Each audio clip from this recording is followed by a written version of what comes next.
ये कहानी है माया की, जो आज से करीब 40 साल पीछे वाले समय में हमें जाने को मजबूर करती है। माया बचपन से ही बहुत ही साहसी और निडर लड़की थी।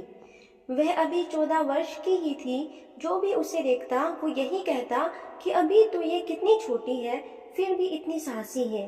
वो अपने माता पिता की इकलौती संतान होने के कारण बहुत ही लाड़ प्यार से पली बढ़ी थी। उसके माता पिता उसे अपनी जान से भी ज्यादा प्यार करते थे। एक दिन वह अपनी सहेलियों के साथ खेल रही थी और खेलते खेलते बहुत दूर निकल गई। आते वक्त रास्ते में अंधेरा हो गया। उसकी सहेलियों के घर उसके घर से पहले ही थे, तो सहेलियां अपने अपने घर चली गईं। अब माया रास्ते में एकदम अकेले जा रही थी। चारों तरफ सन्नाटा फैला हुआ था। माया दबे पांव चली जा रही थी कि अचानक उसने किसी के रोने की आवाज सुनी।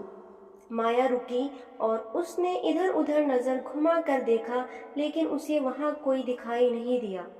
वो फिर से अपने रास्ते पर तेजी से आगे की तरफ बढ़ने लगी। माया अपनी मंजिल की ओर बढ़ी जा रही थी।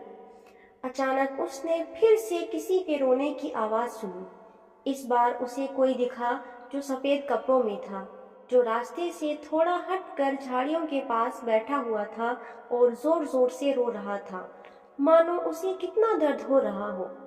माया ने सोचा, कोई बूढ़ा व्यक्ति है जिसको मेरी मदद की जरूरत है। सोचते हुए माया उस व्यक्ति की तरफ बढ़ ही रही थी कि उसे दूसरी तरफ से भी रोने की आवाज आने लगी। अब माया वहां देखने लगी जहां बूढ़ा व्यक्ति उसे बैठा दिखाई दे रहा था, लेकिन ये क्या, अब वहां कोई नहीं था।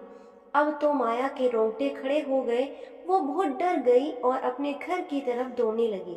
तभी उसके कानों में आवाज आई, कहाँ भाग रही है तू? मेरी मदद तो करके जा। इतना कहकर वो आवाज जोर जोर से खौफनाक हंसी हंसने लगी। माया का पूरा शरीर पसीने में लथपथ था और माया दौड़े जा रही थी। माया भगवान शिव को मानती थी। वे रोज मंदिर जाती और शिवरात्रि पर्व जब भी आता तो वे उपवास रखती, लेकिन मांगती कभी कुछ नहीं थी।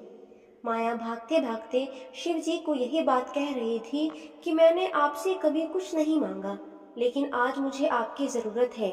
मुझे घर जाकर मेरे माता पिता से मिलना है। कहते हुए वह रास्ते में ही बेहोश होकर गिर गई। सुबह उसकी आंख खुली तो वो अपने घर पर अपने माता पिता के पास थी।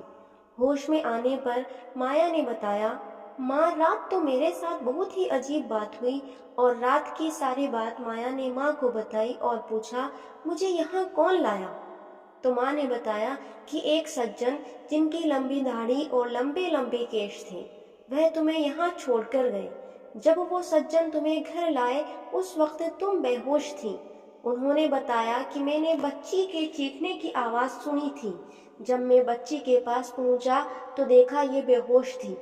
फिर वह तुम्हें घर लेकर आए और कहा, आगे से आप ध्यान रखना, इतनी देर रात को आगे से ये बाहर न जाए। इतना कहकर वो सज्जन चले गए। माया सोच रही थी आखिर वो कौन थे। दोस्तों, आपको क्या लगता है कि वो सज्जन कौन थे? अपनी राय हमें कमेंट में जरूर बताएं।